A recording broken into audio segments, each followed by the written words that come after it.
From the Watergate building in Washington, this is Hotline TV. Now here are Hotline editors Amy Walter and John Mercurio. Happy Friday, everyone. I am Amy Walter. Welcome to Hotline TV. And I am Nora McElvenna. Today we join you with part 2 of our very special debate coverage. Oh yeah, it's Vegas, baby. Love it. Nora, who'd you say won the jackpot last night?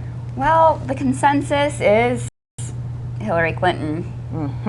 All right, so Nora, do we think that she won like the $1 million jackpot, or maybe just like the lower dollar? She's at the 5-cent slots and yeah, I mean, she did exactly what she needed to do, as everyone is saying. She took some time off the campaign trail. If Hillary Clinton prepares for something, she prepares for it, as we know. So I think she came and did her homework and did fine. I mean, I think that's the thing. There is so much press today about the fact that she really hit back hard, and you know, she wasn't going to let the boys pile on and take her out. But, you know, it was pretty mild when attacks come. And quite frankly, that's the best news for her possible, because we knew as her opponents started to get more aggressive that she was going to have to push back, and the fear was that she was going to have to go so hard that it was going to raise her own negatives and lead to questions again about the shrillness of the debate, and is she a polarizer?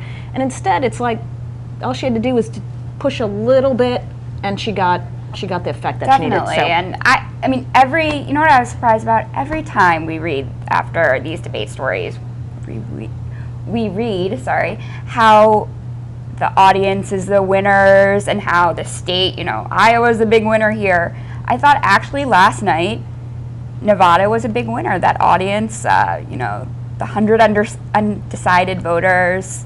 No, I mean, I think they were very engaged in the whole process. Okay, so who came in second if she was the jackpot winner?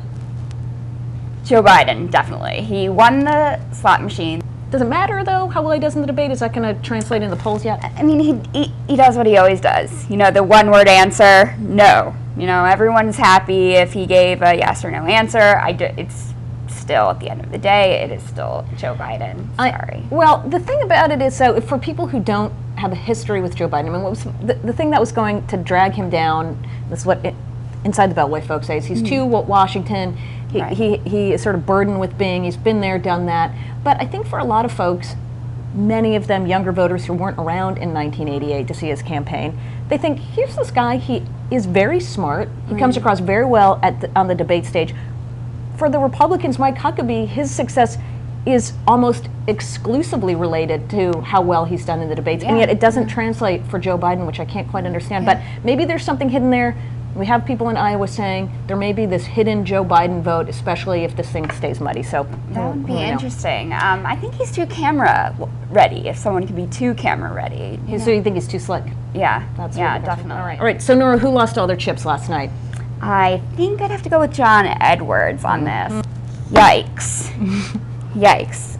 Amy, what do you make of it? Well, you alluded to this earlier on, that the role that the audience played in this debate. And the fact of the matter was, they decided they didn't want to see a negative, aggressive John Edwards coming out. And they pushed back. He got booed, as we saw. And it really, you could tell that it just changed his entire demeanor. He went from a candidate who was coming out, thought he was going to be on the offensive, trying to build off what he was doing in Philly, and then literally there was a shot of him at the end where he's sitting in the chair and he almost looks completely deflated, where he's just sort of slumped in the side. So I think what we're hearing and seeing on the ground in Iowa is it's taking a toll on his numbers. That's the reason that he continues to dip, despite the New York Times poll where he was looking much better. That there is this Iowa nice thing, and that they aren't happy when they see people going negative. We'll see. And the real question is, to his tactics today, he's having a press conference now to discuss Hillary Clinton laughing off questions. And to me, you know, you had this performance, put it in the past, and the campaign is... That's a great point, because he did the same thing with the planting the questions. Everybody else had sort of moved on, and he's still laughing about the last joke. So, all right, well, you know what? That's all the time we have for this debate. We'll have many more, I'm sure. We will. Have a good weekend, and please join us next time on Hotline TV.